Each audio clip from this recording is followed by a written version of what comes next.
Coming up on this episode, it's a Christmas in July spectacular as we welcome authors Julie Murphy and Sierra Simone.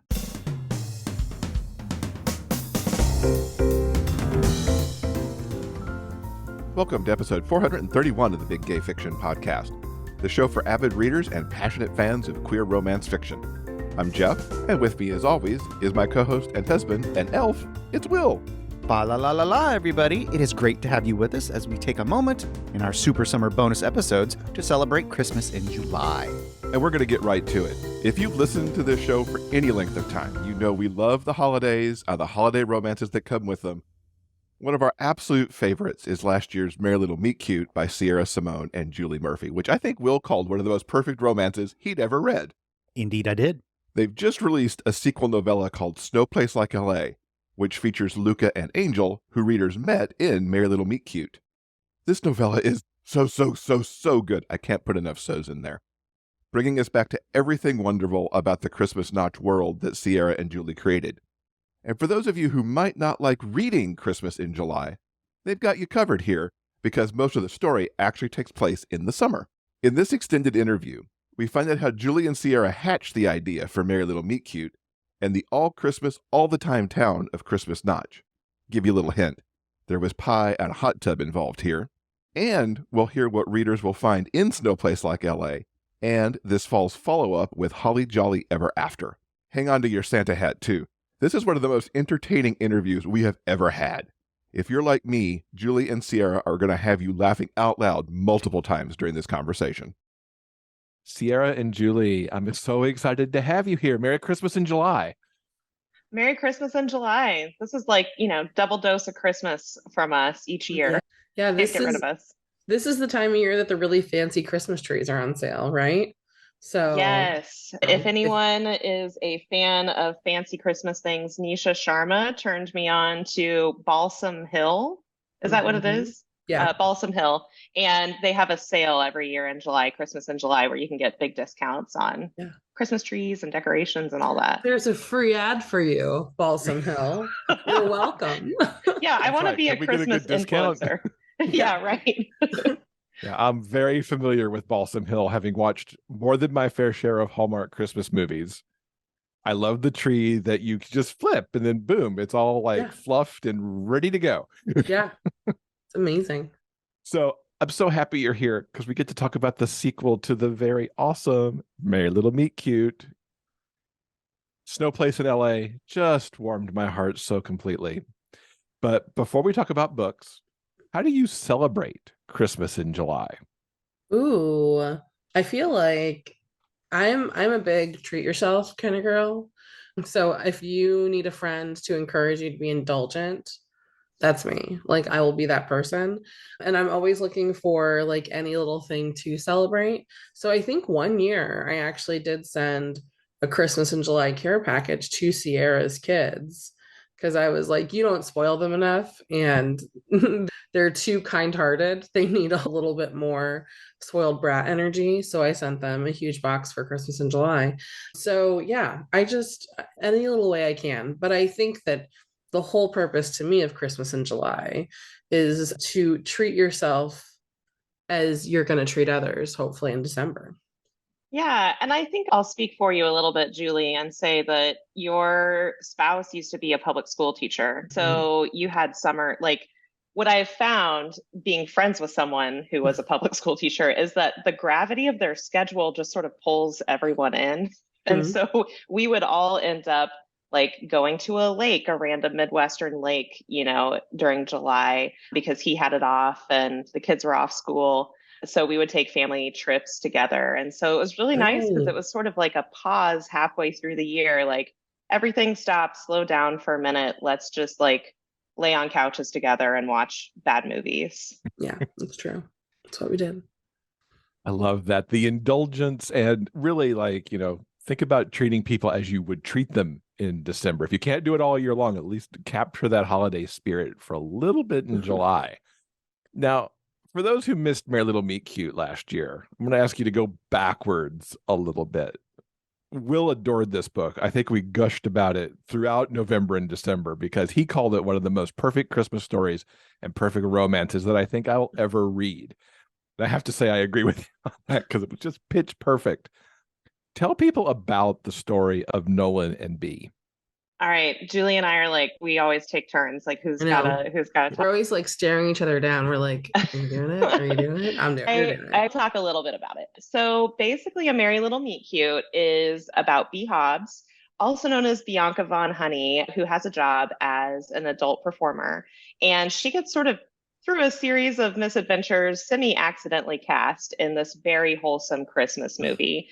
For legal reasons, it's not a Hallmark movie, but But it it's a is. small mark movie. Yeah, right. And so when she gets to set, she really has to keep her day job or night job, as it were, under wraps. Under no circumstances can anyone on set know, because if they do, basically the people around her sort of found family of friends and her producer who got her into this mess, everyone could kind of, suffer. So the stakes are like, no one can find out, no one can know who I really am. And she gets to set and she meets her co-star, Nolan Shaw, who is a former boy bander who was kind of like the bad boy and really like lived up to that reputation. And, he had a brand to maintain. He's trying to reform himself as well. He also cannot afford any more scandal, except when he sees B, he knows immediately who she is because he is her number one fan. And so basically, the book never looks back from there. That is it perfectly in a nutshell. And it's just, I mean, you distill it to that nutshell, and yet it's this amazing rom-com. All of these additional characters and the found family that builds up around the set and who kind of rally around B and Nolan as everything unfolds. But then the amazing families that they have essentially back home, and the things that they're dealing with outside of making this movie. There is so much packed into this that actually makes it more than a Hallmark movie, because no Hallmark movie goes this deep in the 90 minutes that they have. How did you decide all the elements to like put in here to create the world? I think that all those like of course I love writing like the romance and the primary relationship, but all those outside pieces are what I get most excited about when I'm writing. So like all those supporting cast members, all of the world building and things like that. Like I think that like every character at some point became its own inside joke. And at some point we were like, every character feels like they should have their own book. And that's what gets us so excited about like ensemble casts like Schitt's Creek and Ted Lasso and things like that. So it felt like a really natural thing and nothing we necessarily did on purpose. But then like it was definitely what made the project so exciting, was getting to write all these like additional characters that were fully fleshed out and also had just these absolutely unhinged backstories. And it's the perfect way to phrase it too, I think. Yeah, and I think that like we sort of unintentionally through the studio that B works for is called Uncle Ray Ray's, and we sort of unintentionally created this found family with sort of the people associated with Uncle Ray Ray's. And we really like, after we realized what we had done, we were like, oh my gosh, this is so perfect because it mirrors our own lives where, we have good relationships with our families as well, but we would not be the people we were today and would not have had the security and safety to grow into the people we were today if it weren't for our found families, especially when we were younger in college and in our early 20s. I think those are really vital to us. And so it was such a natural, organic thing to kind of put that on the page for these characters too. And even though it's a male-female romance, this is extremely queer at the same time, which I thought was just wonderful how you just put all of that together when put a nice little Christmas bow on top of it. Yeah. I think our constant anthem for the book or for this entire world really is queer until proven straight. That's just our threshold going into this.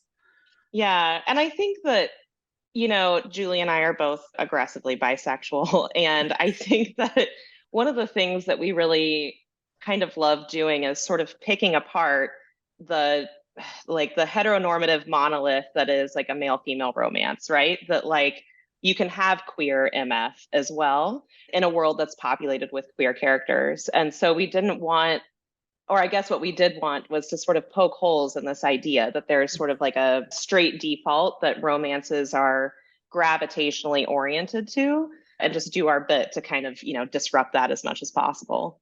God, I love when she uses words like monolith. It's just so sexy. When you say it like that makes me think that it should be like a dirty synonym for like, there's like stamen and, Yeah. pulsing member, his monolith. Yeah. His monolith. So look Oh for my that in the gosh. next Yeah. book. If that shows up in a future book, I'm going to know Yeah. exactly where it originated from. Yeah.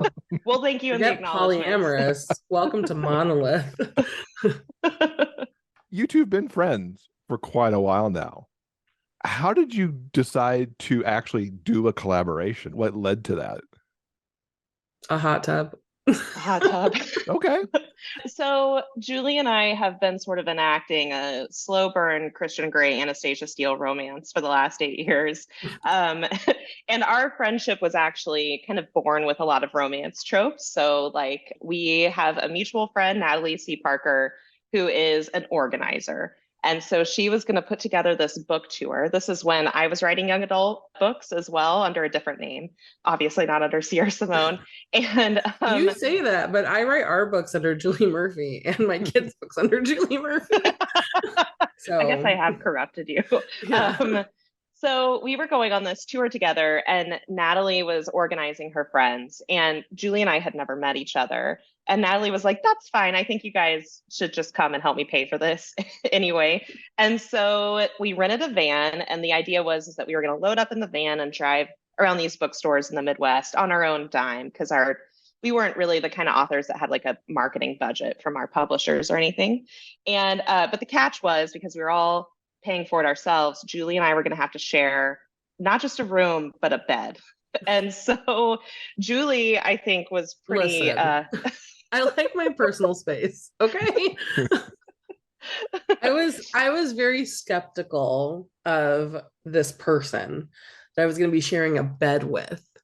So when we first pulled up to Sierra's house, I got out of the van and I said, "Hi, my name's Julie Murphy," and I snore, like kind of like challenging her, like just throwing down the gauntlet. Like a threat. And then I was like, that's okay. I have narcolepsy and I can sleep through anything.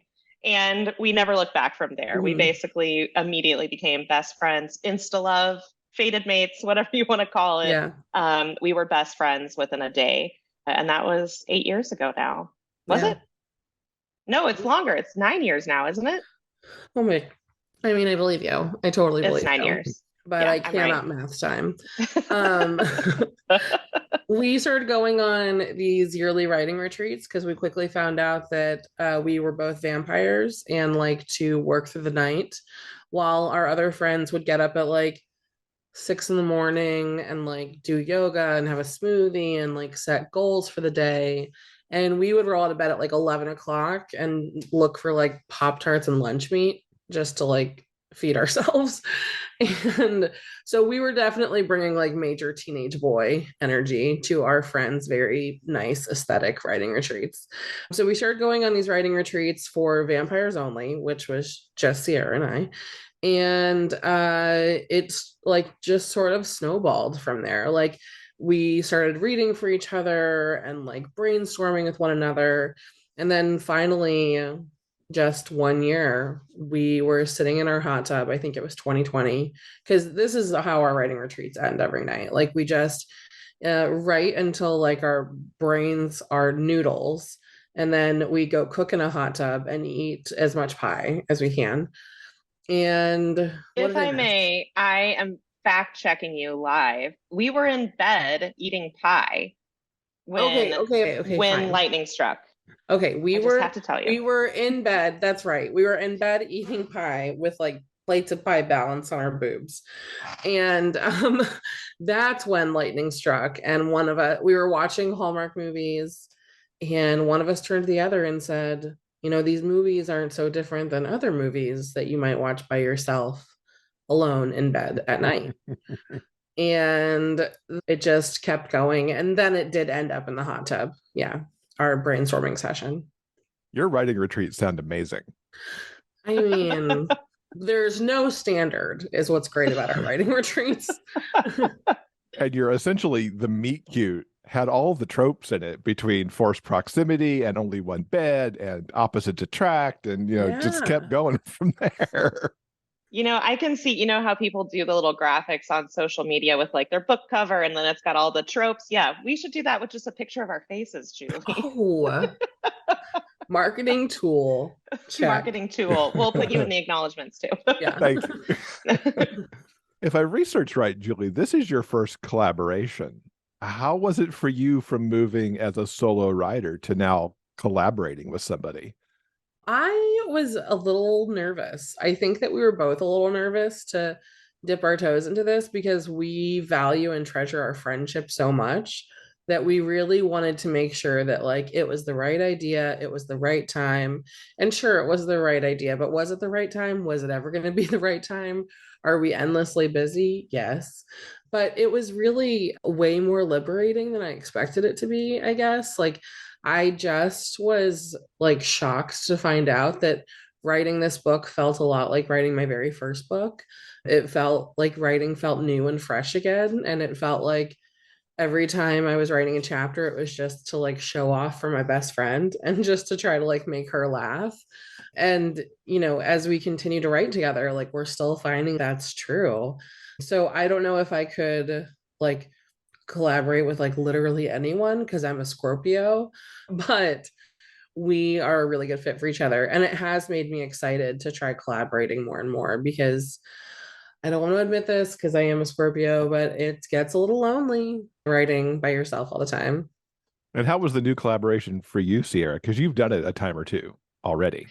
Yeah, I think this was maybe the most seamless one because Julie and I have such complementary strengths. So Julie comes from a theater background. She's, written screenplays. And so no one understands like beats and pacing and dialogue better than Julie. So like when you want a scene to move, when you want it to snap, when you want that banter to be just like very sharp and sparkling. Julie's like an expert at that. And I am really good at describing what kinds of trees grow around a town. So together we made like one normal writer. And so it was really and the great. sex scenes. Oh yeah. Like yeah. Trees you and were sex definitely scenes. like my shepherd through writing my very first sex scenes, like 100%.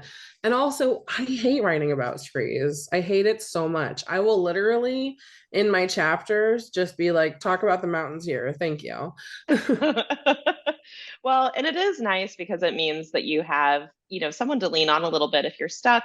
We talk on the phone almost every day while we're drafting. And so we're talking through everything to make sure that we've still got the flow right, that what we've plotted before still works.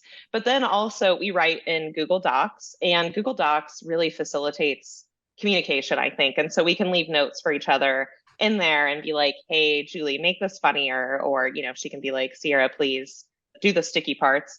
And so like we can kind of talk to each other that way. But we have also gotten in fights in Google Docs Many because times. you can be typing at the same time. And yeah, sometimes we will just get into little arguments in there. All in good fun. All in good fun. Yeah. Like and Julie always arguments. wins. Yeah. Yeah. Playful You arguments. could release those as like the bonus director's commentary. Here's where we That's argued. right. Here's what we argued about this part. Oh my gosh. That's the behind the scenes footage of us writing. Don't tell me that because my ego will suddenly get so big I'll think that someone wants to read that. How do you split up the writing? Because it comes back as, this cohesive voice, like you would want a co-write to do, but it's so strong here. Like, how do you approach that element? Well, we actually have two different approaches. So with A Merry Little Meet Cute, it's dual POV. And so we each kind of took ownership of a character. I took ownership of Nolan and Julie took B.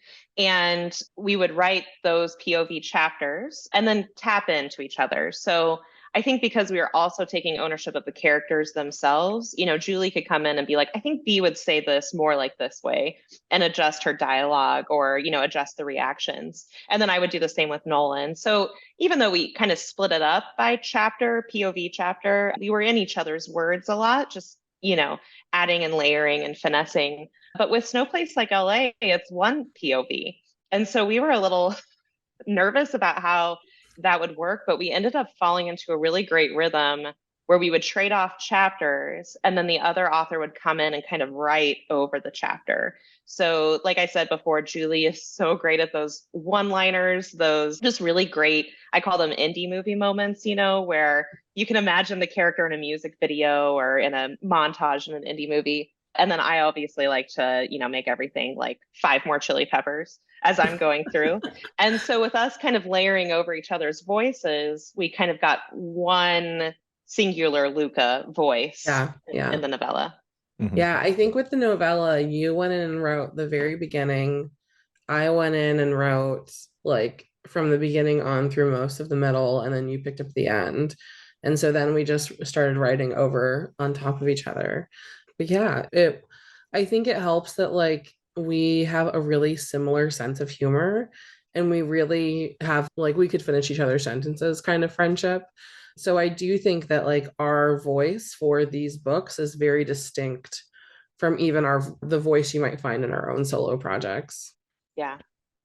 How did you go about building Christmas Notch? I mean, I don't often think about world building per se in a contemporary romance, but Christmas Notch is its very own unique place, especially with the puns for all of those businesses.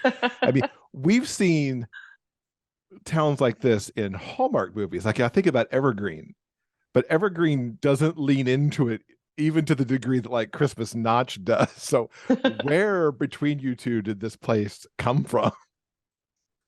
I think it was a joint, like it was really us kind of spitballing back to the hot tub. We brought the pie to the edge of the hot tub and we were pieing it up as we were, like how there's like the movie stereotype of like Wall Street traders like doing cocaine or something. And they're like, let's go make money. We were like mainlining pie. And we're like, what if there was a town where it was Christmas all the time?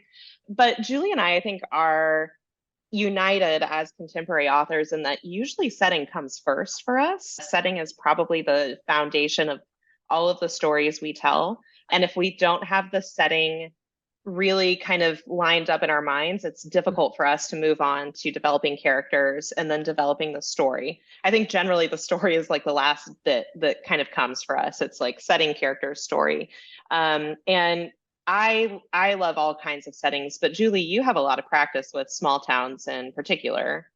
Yeah, I really do love small town settings. And I think we felt even more validated in creating this Forever Christmas town after our dear friend Nisha, who is like dating Dr. Jill fame, fantastic, but also obsessed with Hallmark movies.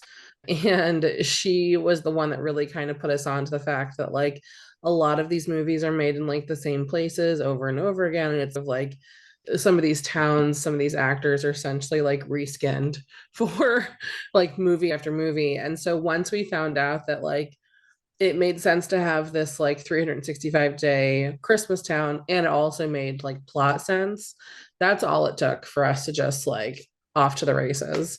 I mean, like there's a toy shop in like it looks like a toy shop on the front, like a very like child friendly toy shop on the outside, and it actually doubles as the costume shop for these productions.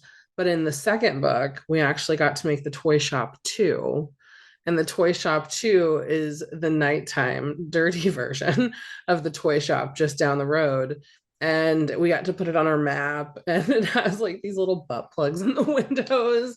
And it's just because that's another thing was like we saw this town as like a fully formed place. So we were like, we know this is unusual for like a contemporary romance, but we want like a map in the front of this book. And our publisher, thankfully, was really excited to work with us on that. But yeah, it's just something I love to do, and it makes the inside joke even bigger. You mentioned pie quite a lot, and I do love a Yeah. good pie. So I have to ask, what are the go-to pies for like, these hot tub writing sessions? So every year our retreats are normally in December, and we normally rent like a little cabin somewhere. And I bring the pie. I am the bringer of the pie. And I usually bring a pie from a place in here in DFW called Emporium Pies. And I think our favorite has got to be the Father Christmas pie, right? It's like a peppermint like chocolate cream Oreo-ish pie. I don't know, it's delicious. It's like, think like a key lime pie, but the crust is chocolate, and then the limey part is like a peppermint chocolate, and then it's got the like whipped creamy stuff on top. It is amazing. Oh It's really my. good. And then the other one we get that we really like a lot is the Mary Berry, right? What I can't remember what that one is though. It's like cranberries, I want to say cherries, some other berries, but then it Yeah. has this really delicious sugared crust on the top. Yeah, Mm. Oh, it's so good. it's really One more good. reason to come to your writing I retreats. know. Yeah. Yeah, I never go to like a thing empty-handed. Like anytime I drive up to Sierra's house in Kansas, I bring like a box of donuts from like a weird donut place or something like that. I just let me feed you. I just wish Nice. I could bring you something from Kansas City, but we don't have food that travels. I could bring you cold ribs, Cold ribs. I love cold ribs. 8-hour-old ribs. Yeah, I love cold ribs. Said me never. So you brought us back to this universe, although not to Christmas Notch specifically this time, with Snow Place Like LA. And I have to say, it's an apt title since it did snow in LA this past winter. It just kind of worked out that way. Tell everybody about the story of Luca and Angel, who we got to see a good bit of in Merry Little Meet Cute. So Luca is our costume designer, and he comes from Uncle Ray Ray's. So normally he is costuming, adult movies. He's sort of segued into also doing these wholesome Christmas movies as well. Very different kind of costuming. And his real passion is designing wedding dresses, which he gets to do for the movie in A Merry Little Meet Cute. And over the course of A Merry Little Meet Cute, he and Angel, who is an animator and also the son of the producer who owns Uncle Ray Ray's, Uncle Ray himself, they strike up a little romance. But due to some miscommunications and, a series of unfortunate events, their relationship kind of fractures when Angel travels to Europe. Now, Angel would like to dispute every version of events that Luca thinks has happened between them. But in Luca's mind, when you open up Snow Place Like LA, Angel has ghosted him, like broken Mhm. his heart in just the most unconscionable way by going to Paris with his hot ex, like that's unforgivable. And so Luca is very wounded by all of this. And at the same time, Uncle Ray Ray's has started doing a porn parody of Pretty Woman. So Luca is working on set of the porn Pretty Woman. And lo and behold, Angel has to work on the movie too. And they're thrown in on the same movie set at the same time. And Luca is like, well, LA is huge. Like, what are the odds that I'm going to keep running into him? And yet there he is at every turn. So much I loved about this book. I mean, right from the moment you kick it off with the whole thing about Love Actually and airports. That was definitely Sierra. She's something to say about Love Actually. So that was definitely a Sierra Simone moment. I don't know that I have something to say, but I just feel like, multiple things can be true about Love Actually. It can have had a cultural impact and still be a very messy movie. And you also managed to, speak the truth about cantaloupe as well within the movie. Another Vindicated. cantaloupe hater. Vindicated. I highlighted that in my Kindle. Like, yes, this thing right here. I'm so just glad to be here in this moment with you of hating cantaloupe. Does Even this our informed by editor. your reaction that you're not a cantaloupe hater, or just surprised that there's so many of us? I'm indifferent to cantaloupe. Like, what Okay. did cantaloupe ever do to me? But I've been just so amazed to see how much Sierra can hate cantaloupe. Like, I didn't know that a hate for something could run this deep. And my sister recently like put together like I was sick recently. My sister put together like a fruit salad bowl, and I forgot to send you a picture, but it was like 75% melon based fruit. I think that you would have lost your mind. Send it back. Jeff's like, no, send it back. The worst gift ever. Feel so validated right now. How do you describe the voice that these books have? Because the two that we've read, and even the snippet that is, the preview for the next book that's at the back of Snow Place Like LA, there's such this distinct voice and vibe that even though you're talking about and working with completely different main characters, it holds together so well. And I can't think of a series that I've quite seen like that before. It mesmerizes me as a reader and as a writer to understand how you did this. I don't Gosh, even know that it's on purpose. I mean, I think it's pretty organic. I think that we, first of all, we did want it to feel, as a friend of mine has described, wholesomely filthy. And so we wanted it to have lots of chili peppers. But what we like about Christmas movies is that they're sort of unapologetically earnest. And I think that that's like not cool right now. I have teenage kids and a lot of things are cringe, I hear. And so I think we're kind of in a moment where like earnestness is kind of it's suspect or it must be unnuanced or something like that. And we really kind of wanted to indulge ourselves with some earnestness and really make an unapologetically sentimental book that was also still very sticky inside, lots of fluids.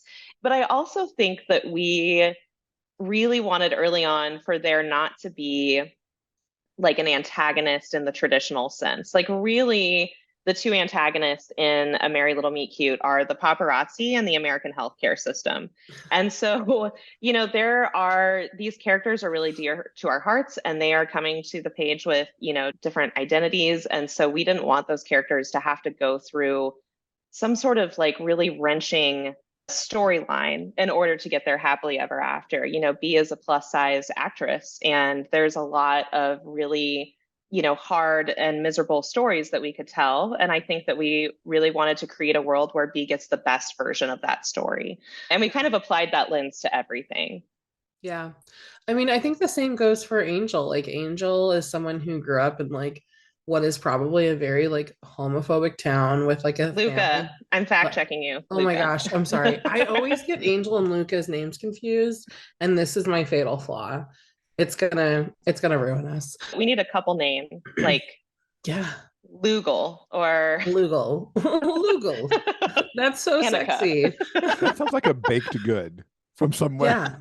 From Ooh. Germany, maybe like, Maybe. oh, the Lugals are very good at this Yeah. Christmas market. Ooh. But yes, okay, so sorry. Luca comes from like a really small Oregon town with like a family that didn't really know what to do with him. And it was really conscientious on our part to make sure that like Luca's story was always like homeward facing. Like it was always like in search of like his perfect happily ever after, and that there wasn't all this trauma that had to continue resurfacing throughout his story in order for him to gain like any kind of character arc or anything like that. But I also think that like Merry Little Meet Cute starts out with like sort of like the trope joke of the whole story, which is like, B is automatically like, who is possibly ever going to recognize me in this movie, because who watches adult film and also craves these wholesome Christmas movies? And it turns out that a lot of us do indeed. So yeah, you said really smart things, Sierra. You said smart things too. You're so smart. You're so smart. You're so pretty. You're so pretty. You are too, Jeff. How was it coming back to work on these characters again with Snow Place and then for the next book as well with Holly Jolly?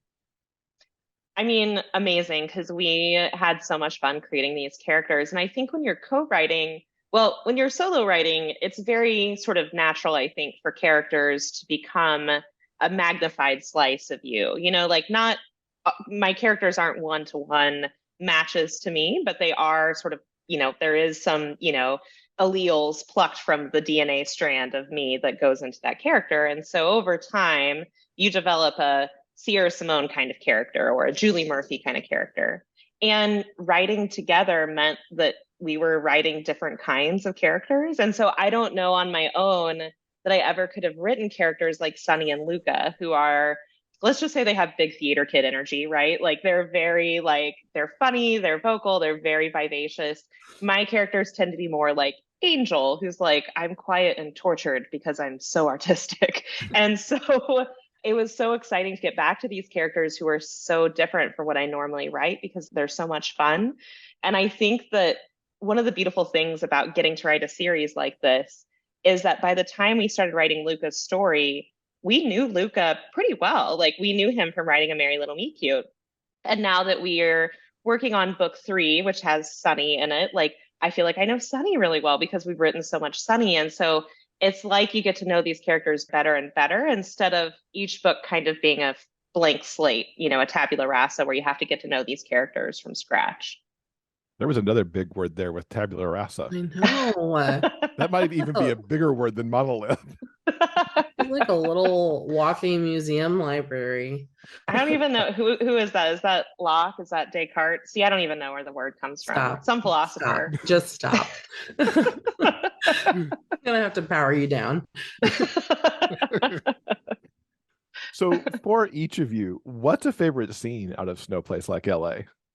Okay, I think I'm gonna do my favorite scene that Julie wrote, which is there is a moment where Angel and Luca they realize they're trapped on the set of making this movie, and Sunny is directing it, and Sunny is like, I am not having this impact my great debut of directing, and she locks the two of them in a room together, and she was like, talk it out, like just figure it out so that you guys can work on this movie. And rather than talk, Luca decides to dive out of a window head first into some rose bushes. And then, of course, they're thorny. And so he falls, and then his hands are prickled by the thorns. And he's like, my hands, my beautiful hands. Anyway, that's my favorite scene. That is my favorite rom-com-y moment, I think, in the entire book right there. It's so funny. I was just rolling when I read it. Oh my gosh. My favorite scene that you wrote is very spoilery and involves a bathtub. So I can't give away too much there, but this is a sort of more R-rated reference to the book. But my favorite little line or thing that you wrote was when you established the ex-boyfriend as having a windsock dick. Because that joke just really, like, we took that joke and ran with it. Yep. So yeah, that I smiled every single time it came up. I smiled. It's like, oh, here it is again. Yeah. Beige Windsock. That sounds like a band name, like a college band name. Beige Windsock. I can see it now. Yeah, perfect. How did you decide on Pretty Woman to be what was being parodied on the porn shoot? Well, I mean, I wish I could say that we sat down seriously and we were like, what art do we want to deconstruct and bring back into the conversation? But I think really it was when we were writing A Merry Little Meet Cute, we were hyper aware of Pretty Woman as sort of an narrative of sex workers in contemporary America. And sort of this component of the movie is that, Julia Roberts' character has to leave sex work at the end in order to kind of get her Prince Charming, right? That's really fundamental to the movie, is that being a sex worker and getting a happily ever after were incompatible. And so when we were working on the book, we were trying to sort of not even dodge, but, fray the edges of that narrative as much as we could. We really wanted to make sure that this book was not just sex positive, but sex work positive, and that sex work was not being sort of held as a last resort or anything like that. And so it was really on our minds. And so when it came time to write this novella, I think it was just like the natural thing that our brains went to. I am so glad you answered that first, because all I was going to say was that we just really like saying big mistake, huge to each other. So well, I'm so glad that you had this smart answer to like unroll there for us. That was also like equally important, is that we wanted a character to say big mistake, huge. Yeah. And I love how many distinct opinions Luca has about this whole thing too, and how it's being costumed and who's playing the role, and that actress has not seen Pretty Woman. She hasn't seen Pretty Woman. What is it? She doesn't think that there's been a good movie, like no good movies were made before, like Iron Man or something. Yeah, something like that. It was one of the Marvel movies. Yeah. Yeah, that's a little bit of a Sierra DNA there, because I divide all movies by before Jurassic Park and after Jurassic Park. And you're going to have to do a lot of convincing to get me to watch a BJP movie, because I just don't think any good movies were made before 1992, 1993. Except for Tremors, which is an objectively perfect movie. Oh my God. Oh, that's a good one. Yeah, it is. I just like to be divisive. Don't even get me started on sugar cookies. I got words to say. She hates sugar cookies. She hates oatmeal cookies, oatmeal raisin cookies, Yeah, well, You everyone hate hates sugar oatmeal. cookies? They're snickerdoodle God's cookies. they're God's mistakes is how I feel about sugar You don't cookies. want Like to go on a Christmas book tour with this girl when people But are that's the asking you. foundation of Christmas cookies. I don't like them. They are tasteless. They're just like eating the inside of drywall. What is that, like gypsum powder? That's what they But taste it's what like. you put on top of them that make the difference. Can we mute her? I don't know. That's suspect to me. We'll have to take this up offline somewhere. Yeah. Deconstruct this problem a little bit more because this is concerning. Since we are celebrating Christmas in July, I really want to ask the questions that I would ask if we were doing this for December. So what's a favorite holiday tradition for each of you? Okay, back to Love Actually. Every year since high school, my friends and I have gotten together to watch Love Actually. It has sort of become like the Love Actually family Christmas. It's like the linchpin in our holiday season. And what's really great is this has been, gosh, almost 20 years now. And so babies and divorces and second marriages, all of that has kind of happened in conversation with watching Love Actually once a year together. And it's developed into like a midnight showing kind of energy. So we act out different parts. There is a scene where Rick Grimes is, he has to tell Keira Knightley that he likes her and creepily records her. And then he walks outside and he dramatically zips up his pullover and then squats in the middle of this like square. And so everyone has to, reenact it as they're watching it physically. And then I think this year we're going to dress up as background characters. So one person is going to come as a CD player because there's a CD player in the background of every shot. One person is going to come as Keira Knightley's hat. I'm going to be the person who wears one earring at Bill Nighy's celebration party when he finds out that he hit #1. So I don't know. I know that the movie is a giant mess and yet I love it so. That's That really good. sounds like a ton of fun. I hope you post images from that on your Instagram or your social somewhere if your party guests allow it. Yes. Oh, I forgot that one year I did go to a midnight showing and I dressed up as the art that is in the back of Rick Grimes's art gallery. And so I put on like a skin tight purple dress and then I put tiny Santa hats on my nipples so that I looked just like the art in the art gallery. It was great. It was well received, I Oh think. my God. It was so good. I forgot about that. That was really good. Oh man, my favorite tradition. So we normally send each other like a huge box of presents like to each other's families every year for Christmas. And one year my box of Christmas presents to Sierra's family was late by like 2 months. Oh my And gosh. I was losing my mind because I forgot to save my receipt and couldn't find the tracking on it. And so Sierra just kept being like, I told you you should always buy your postage online so that you always have your tracking in your email and you can always it. And I couldn't hear I told you so again. And so this last year, we decided to spend New Year's Eve together and we got to trade presents in person and it was a lot of fun. So I really liked that and I hope we make a tradition of it. I'm Jewish and only started like in the last few years lighting a menorah with my spouse. And that has turned into a really fun thing for us to try to figure out what the hell this means to us and to also try to make like latkes and things like that. Very experimental on our end. So that's been really good.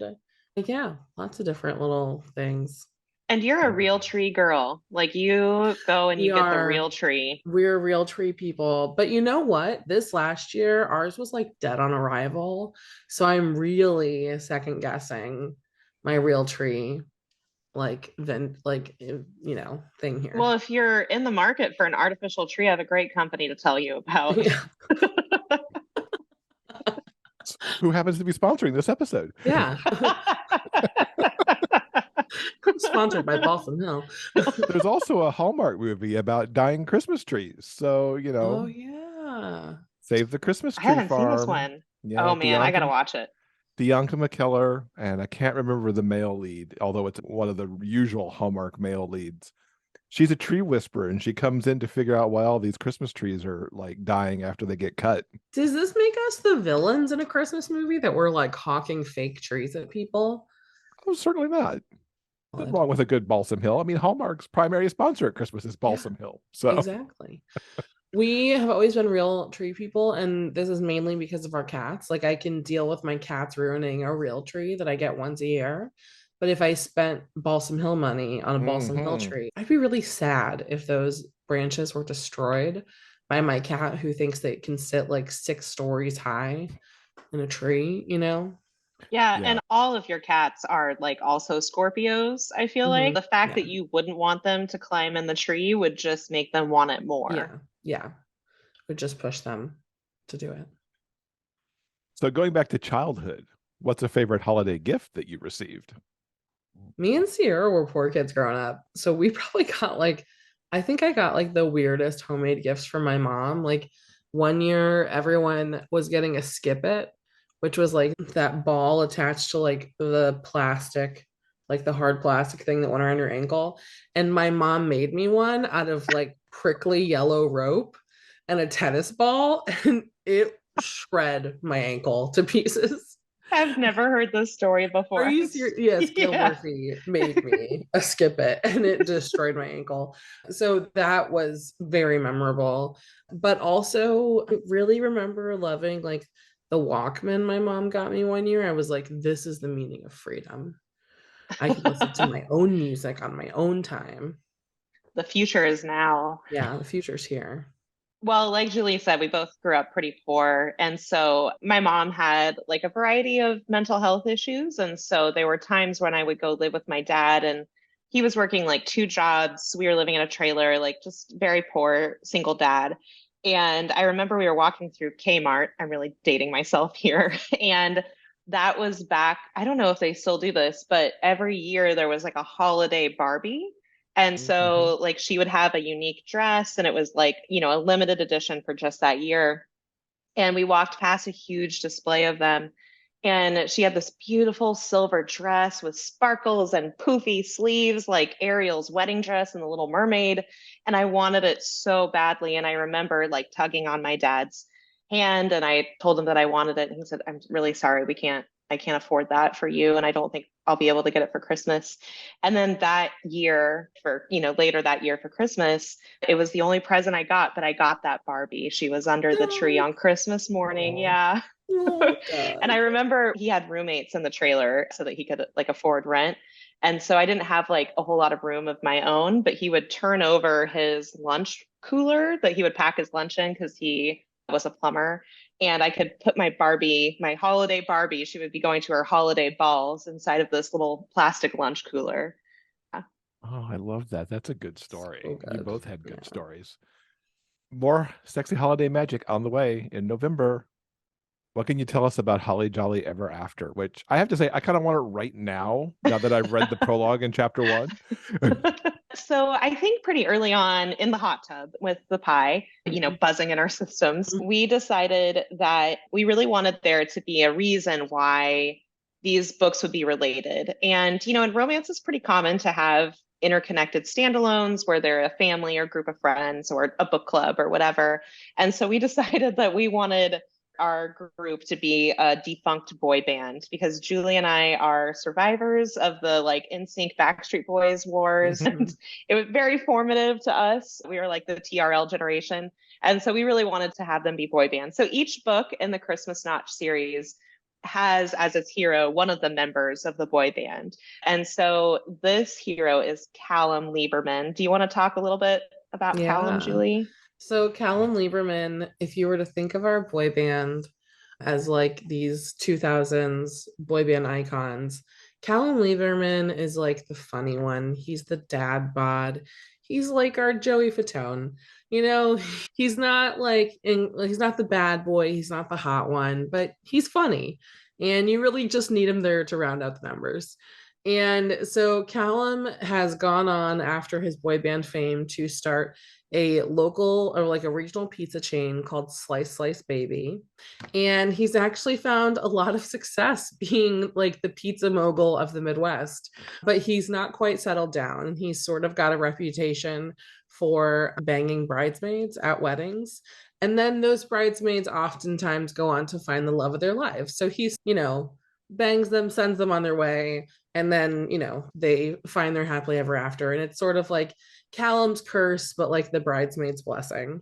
And so Callum has this little homemade tape of his that gets out in A Merry Little Meet Cute. We find out about it, and it's a sex tape, and it goes a little viral, and it turns out that people are still pretty hot for Callum Lieberman. And so Callum decides to capitalize on this moment that he has like re-entered like the zeitgeist, and he decides that he's going to go ahead and star in a new Hope Channel original film, as the Hope Channel has recently discovered that there is an appetite for spicier holiday movies. And so they're going to do a spicy Santa origin story called Santa Baby, about how Santa and Mrs. Claus met for the very first time. And then you want to tell us a little bit about our Mrs. Claus? Yeah, so Mrs. Claus is played by Winnie Baker, who is actually the actress who was supposed to star in the movie In a Merry Little Meet Cute. And then she's kind of taken out at a music festival. Like, she's not dead or anything, she's fine. But she has an unfortunate experience at a music festival and it has to be hospitalized for exhaustion for a couple days. And so she can't do the movie, and B takes her place. And since then, her star has really fallen because she was known as sort of the Hope Channel darling. She's one of those actresses that's in, 4 or 5 of these movies a year. And it was all about maintaining that clean image, which is now tarnished. But here's an opportunity for her to go back to the Hope Channel with that tarnished reputation and kind of trade on it a little bit. And so she's going to film this spicy movie, but she's never done before. And Winnie Baker grew up in what we would call purity culture. Like, she has been really a victim of that mindset for a long time. But after her divorce, she's been to therapy. She's done a lot of work to sort of decolonize herself of that mindset. But as soon as she gets to the set of Santa Baby and it's time to start filming some of these spicy scenes, she's really struggling a little bit. And it turns out that she's not very good at the spicy scenes because she's never had good sex in real life. And so that's really hindering her. So Callum, as an artist who cares about art, A scholar, valiantly volunteers to give Winnie good sex so that, her sex scenes will improve, for the movie, for the sake of the movie. And so that's where the story kicks off. Sex lessons and Santa Claus and pizza. Yeah. There's the marketing line right there. Yep. Yeah. I love that we got to see Winnie, because we just get the tiniest little glimpses of who she is in Merry Little Meet Cute. And it was cool to see her come back and get to have her essentially redemption moment and get back in the spotlight a little bit. And I'm so into the fact that you've created Hope Channel After Dark, something I can't even imagine the Hallmark Channel ever doing. I mean, there's money there, Hallmark. Come on. Money on the table. Money on the table. So since there's 4 boy band members, does that mean we get 2 more books after this? So we are going to there is the heartthrob after Callum, and that is Isaac. And so the 3rd book in the Christmas Notch series is going to be Isaac and Sunny, which we're really excited about. And it's also going to dive a little bit into Christmas Notch itself. There's going to be one Christmas miracle, exactly one. And you'll get to hear a little bit about how Christmas Notch became the town that it is. Yeah. So we're pretty excited. Also, I think there's going to be a double date with 2 hot lady librarians, Sunny and Isaac. Yeah. So we're really excited about that. Yeah, we're really looking forward to that. And there will be another novella too in between book 3 and book 4 that'll be out next July.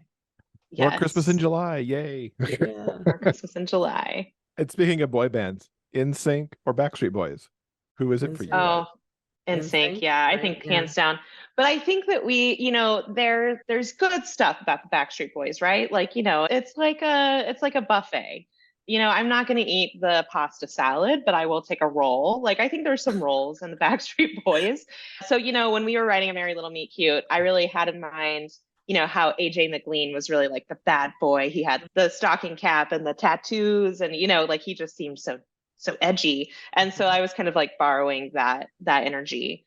But yeah, I think we're both pretty much in sync people. Sync, all right. What about you? Who's your drug of choice for boy bands? I mean, I really like them both. Let's just be totally honest. But Backstreet Boys, because Backstreet Boys was first for me. We had in that time frame, which would have been even, I guess, somewhere in the middle 90s, based on how we saw it. We were seeing Backstreet Boys initially when they were hot in Canada. Because we Oh, had a satellite dish and we had access to, I think it was called Much Music. Yeah. And they were playing there. So we were seeing things like Backstreet's Back and some of that stuff before it hit MTV and before it really hit in the States. It's like, this is kind of fun, this thing that we're seeing here. So we had a little bit of an advanced edge on that. And it's always been Backstreet Boys as my like primary one. But NSYNC, I mean, I'll take that just as easily. Yeah. I have two things to add. One is that I think Hot in Canada would be an amazing romance title. Just throwing that out there for anyone who wants Come on, that. Jeff. And then two, we were doing an interview with, gosh, was it Mel at Heaving Bosoms? And she was like, neither, I choose 98 Degrees. And we were shocked. Yeah. Yeah. I can't tell you a 98 Degrees song. I mean, I know the Lachey's came from there, but I can't tell you a 98 Degrees song. Yeah. Like mostly just known for Love is Blind now, I think. Nothing else. But I mean, they had their fans, so it's good that they're number one for somebody, which is good, right? Yeah, there you go. Number one for somebody would also be a good book title. So beyond Holly Jolly that's coming out later this year, what can you share about what's coming next from each of you in your solo projects? Julie, tell them about my favorite book that you wrote. Okay, well, this will be out in July. And so my next middle grade will have just come out called Camp Sylvania. And it's basically like if Gwyneth Paltrow bought a fat camp, but was actually maybe a vampire. So That's it's very pretty, specific. yeah, it is, isn't it? It's pretty funny, pretty like, full of hijinks, very ridiculous. And then, we'll have Holly Jolly Ever After out in October. And then I'll also have my very first picture book out this year called Chubby Bunny. So buy it for every kid you know. It's super cute, super hilarious. The artwork is fantastic. That's awesome. Branching out into picture books. I don't think there's enough of those out there Yeah. to keep spreading the, complete diversity of messages to let all the kids find themselves in a picture book. Yeah, Like I agree. that's such an awesome trend that's going on. Yeah, and I gotta say the art for it is so adorable and like inclusive too. Like, I mean, Julie and the artist, I think, really hit a vibe and a resonance together, and it's amazing. But legally, I think we have to say, do not try to play Chubby Bunny at home alone. Yeah, so Chubby Bunny is about like a schoolyard game essentially that I learned in Girl Scouts where you put a marshmallow in your mouth and you say Chubby Bunny, and then you put a marshmallow in your mouth and you say Chubby Bunny again. And basically whoever has the most marshmallows in their mouth at the end of the game and can still say Chubby Bunny wins. And that's what the picture book is about. And we had to put like a legal warning at the beginning of the picture book, like only play Chubby Bunny under adult supervision. Yeah, because I think it was like someone in 1987 in Latvia died playing Chubby But they were like Bunny. 39 or something. We got all the facts wrong just now, but the essence of it. The essence. Yeah. Okay, what do you have coming up, Sierra Simone? So I am working on a trilogy that is a kinky contemporary queer retelling of Mark Tristan Isolde, that legend. If anyone has seen the 2006 film where James Franco cries a lot, that is the same legend that I am, borrowing from. And I did this with King Arthur a few years ago.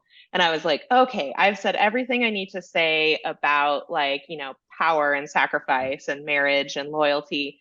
And then like a year later, I was like, no, I didn't. I have to do it again. And so I'm back for Mark Tristan Isolde. So the first book in that series is called Salt Kiss, and that is out in September. And I'm very excited. It's set in a kink club, so it's really raunchy kind of right off the bat, but that's how I like it. Awesome. Good stuff to look forward to. So as we wrap up, we got to get some book recommendations. What have you been reading recently that our listeners should be checking out?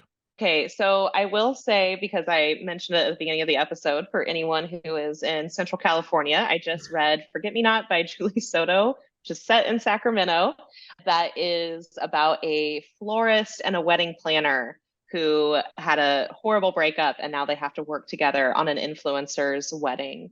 And it's like the kind of wedding that could make both of their careers. So the stakes are really high. And he is super grumpy and tall, which shouldn't matter, but sometimes it does matter when people are tall. So he's tall and grumpy, and it's really beautiful. And then I'm also reading a book called Babel by R.F. Kuang, and it is a fantasy book, but it's also like historical fantasy. So it's set in the 1830s in a slightly alternate universe of Oxford, where they have figured out that silver has magical properties, and they can use silver to do translation work. And so it's a book that's examining empire and colonization and translation and language, and how empires use language and translation as a tool to, like, oppress people. But it's like fun. That makes it sound like, like a textbook, but it's really gorgeously written and fascinating. You're so smart. I love that you answer first with stuff like this, but then I'm like, I'm reading a book. I can't remember what it's about, but it has a cute cover. Okay, but I am about to start The Neighbor Favor by Christina Forrest. What were you going to say? What, you know what book I'm about to say? You are reading Big Swiss, which has the best cover I've seen in forever. Big Swiss, it's so good. I am a slow reader too. Sierra reads like voraciously, and I read very slow because of the ADHD. But I'm reading Big Swiss right now, and it is about a girl who starts transcribing for a sex therapist and falls in love with one of the sex therapist clients. And it is so funny and like a little bit weird. And the cover is like weird and uncomfortable and kind of sexy, but like like it's I just sexy pulled and like this up and I'm like, whoa. Yeah, isn't it is. uncomfortable? It's like the kind of face I'm sure we've all made before, but like, do you actually want that photographed? Anyways, lots of fun. Awesome. Yeah, we'll make sure that book's linked in the show notes so everybody at least can go look at the cover and then decide if they're going to pick that up. The cover's worth looking at. The cover's definitely worth a look. Right down to the font on it too. It's not just the picture, but how the font sits and everything. I love it. Big design going on there. Yeah. I bought it just for the cover, and then I was like, oh, this is like a sapphic romance. I had no idea. I was just like, I don't care what this could be a Heidi retelling for all I know, and I'm still gonna buy it because of this cover. Yeah. So tell everybody where they can keep up with you online to know about the new stuff coming out, any extras you put out there for the world. To keep up with Sierra, you have to go on a quest and cross at least 3 bridges and like moats, and then answer several riddles to a troll who won't actually ask you the question to begin with. You have to figure out the question and the answer. And that's how you keep in touch with Sierra. That's a really good description of being friends with me as well. It really is. Yeah, I'm in charge of Sierra Simone's social media, essentially. So yeah, Julie is my social media manager. So just follow Julie on Instagram, and then you'll know what I'm doing. But I will say that I have a newsletter that I like more than social media, because when I start talking about, I don't know, monoliths and Heidi retellings, I can get a little wordy. And I like that newsletters give you a little bit more room to chatter. So you can sign up for my newsletter on my website. Julie and I also have a joint newsletter that you can sign up at julieandsierra.com. And it's also linked in our Instagram bios. But yeah, I think you're mostly an Instagram girl, aren't you? Yeah, I'm mostly on Instagram. You can find me just about anywhere as And I'm Julie. I'm on TikTok as And I'm Julie 0. And I do have a newsletter that I send out sometimes. But that's the great thing about my newsletter is I don't actually send out newsletters. Right? Isn't that a great thing? I don't know. I mean, I don't think a marketing manager would say that's a good thing, but maybe it's a good thing for people who don't want newsletters. There you go. Julie and Sierra, I've enjoyed this so much. I don't know that I've laughed in any given interview over the 8 years of this show quite so much. We are honored. Thank you so much for these wonderful Christmas Notch books. I can't wait to get to November and the next one. Thank you so much for being here. Thank you for having us. This was so much fun. This episode's transcript has been brought to you by our community on Patreon. If you'd like to read the conversation for yourself, head on over to the show notes page for this episode at biggayfictionpodcast.com. We've got links to everything that we've talked about in this episode. Thanks so much to Sierra and Julie for joining us. I love so much the universe that they've created, and talking to them about it was an absolute blast.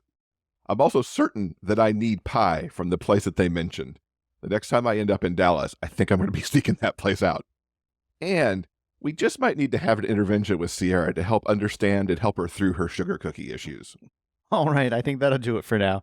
Coming up next Monday, we're going to help Robin Knight celebrate his 15th publishing anniversary. Robin's books were some of the very first I read in this genre 15 years ago, so it is so wonderful to celebrate with him.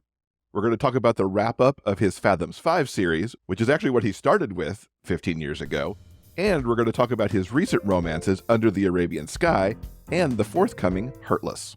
Thank you everyone for listening, and we hope that you'll join us again soon for more discussions about the kinds of stories we all love, the big gay fiction kind. Until then, keep turning those pages and keep reading. Big Gay Fiction Podcast is part of the Frolic Podcast Network. Find more shows you'll love at frolic.media/podcasts. Original theme music by Daryl Banner.